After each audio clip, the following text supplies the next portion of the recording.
তো আপনারা সুন্দর একটি পরিবেশ দেখেন। এই যে এখানে কি সুন্দর আম গাছ, একদম ছোট, এবং এই যে এখানে আম দেখতেছেন। দাদা ভাই, এটা এগুলি কি আম বলে?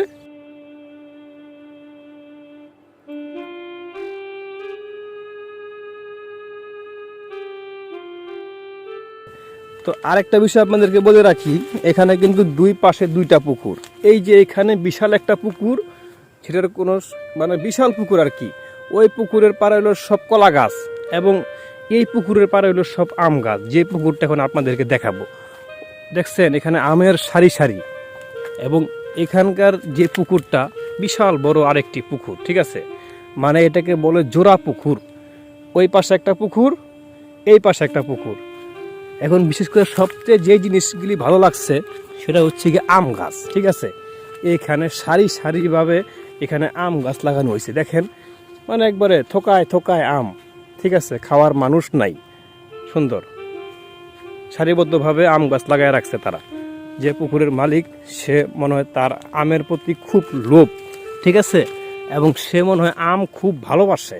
এই জন্য পুকুরের পাড়ে সারিবদ্ধভাবে সে আম গাছ লাগায় রাখছে। দেখেন কি সুন্দর আম গাছ, এবং আম কিন্তু পুরো হয়ে রয়েছে পুকুরের পাড়ে কিন্তু। এবং তথ্য মতে যা জানা গেছে, এই আম দিয়ে কিন্তু সে অনেক লাভবান।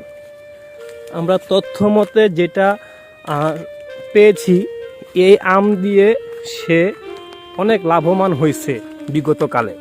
পুকুরের মাছ তো তার আছেই, ঠিক আছে। এই পুকুরের পাড়ে যত আম গাছ লাগাইছে, এই আম গাছ দিয়ে এই আম বিক্রি করে সে অনেক লাভবান, তথ্য মতে যা পাওয়া গেল। দেখেন কি সুন্দর আর একটা পরিবেশ আপনাদেরকে দেখাই। এখানে আম দেখা যাচ্ছে, দুইটা সূর্য দেখা যাচ্ছে, এবং পানির উপরে এরকম দৃশ্য কিন্তু সহজেই দেখা যায় না। যদি দেখা যায়, সেটা কোথায় দেখা যায় তা আমার জানা নাই, কিন্তু এই আত্রাইতে এই প্রথম এই দৃশ্য। আম, পানি, পুকুর, সূর্য, দারুণ একটি পরিবেশ। তো সবচেয়ে ভালো লাগলো যে সুন্দর পুকুর এবং চতুর্পাশে সব আম গাছ, যে আম গাছের কোনো তুলনা নাই, দেখতেই পারতেছেন আপনারা।